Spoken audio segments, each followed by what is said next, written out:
Hello and welcome to the Becker Private Equity and Business Podcast. My name is Chanel Bunger. Today I'm excited to speak with our regular guest, Matt Wolf of RSM, who joins us weekly to share insights and economic trends he's keeping an eye on. Matt, thank you as always for joining me. Why don't you take it away and tell us about what you're seeing out there? Thanks, Chanel. As of this recording, it's been an interesting news cycle with DeepSeek's launch of their R1 recursive learning model or related learning model. And what does this mean for the future of AI and export controls and, mega scalar tech prices and all of this? And it's been a fascinating discourse to watch. And I think there's a lot of nuance that has been missed in sort of the national financial news publications. And I thought I might just spend a few minutes talking about it, from our perspective, my perspective, which is again, I think a little more nuanced and based on the AI researchers that I've been reading and follow and study. And I think the advent of this model is of the DeepSeek model is noteworthy only really because it came out of China. It's not surprising that a company was able to develop an AI model as cheaply as they did. However, the stated price of $6 million is not right.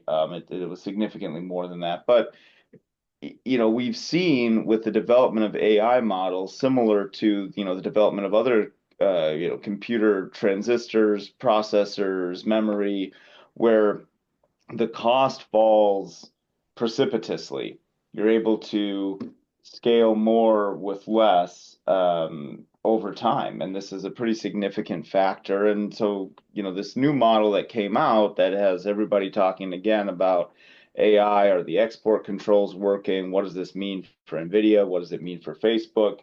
It's important to note that yes, it was developed more cheaply, but it doesn't score as well as the leading models.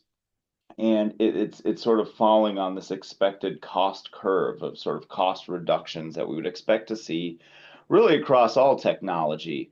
So that, I think everybody can just maybe take a deep breath and realize that it's not necessarily the competitor that is being touted as. It's falling on the cost reduction curve. Now, what does this mean from a more, I'm not going to talk about export controls, any of that, but from a business perspective, what I think, though, is really interesting is this cost curve, right? Because and the reason it's not being talked about now is, these GPT, these large language models have been around only for a couple years, really, in the public's eye. We don't have experience with the cost curve. We're used to the biggest, most expensive, highest performing model. And what the sort of realities of the economics of developing new AI models and the fact that over time you can more cheaply scale a new model that doesn't, surpass the current benchmark, but can perform pretty well. What that means is we'll begin to see more purpose-built AI models as the costs come down. Certainly it doesn't mean that Microsoft is or other companies are silly for spending tens of billions of dollars, right? As the costs come down, they'll just spend more resources to do things even faster. That's what the leading companies in this sort of AI race will do. But for everybody else, it means that we expect to see more purpose-built models. So instead of an AI large language model, generative AI model that kind of is pretty good at doing a lot of things, we expect to begin to see more models that are really good at doing a specific thing. So maybe a specific or a set of specific tasks or functions for a healthcare provider or for a energy utility, right? And so we'll begin to see more purpose-built models because as the cost of scaling models comes down, the economics of creating purpose-built models that, can't help you code or help you, write a cover letter for a resume, but can help you optimize cooling and power usage in a data center, those will become more economically feasible. And I think that'll actually be disruptive isn't the right word, but transformative for those industries.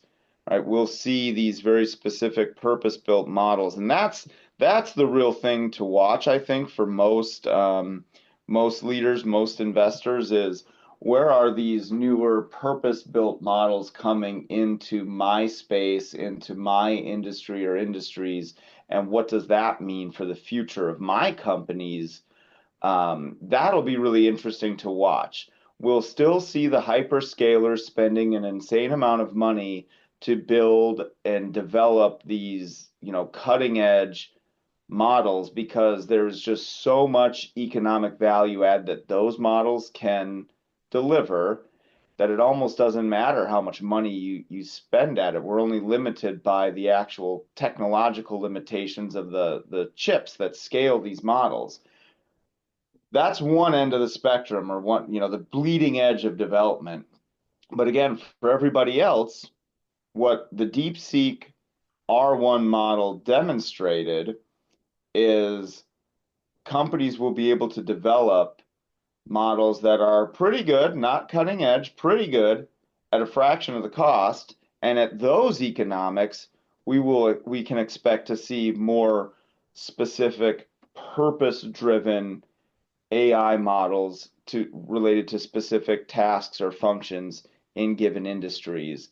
And I think that will be very transformative in its own right. Perfect. Well, Matt, I always appreciate your nuanced take on things and want to thank you, as always, for joining me today. I always learned something new. Thank you so much. Thank you.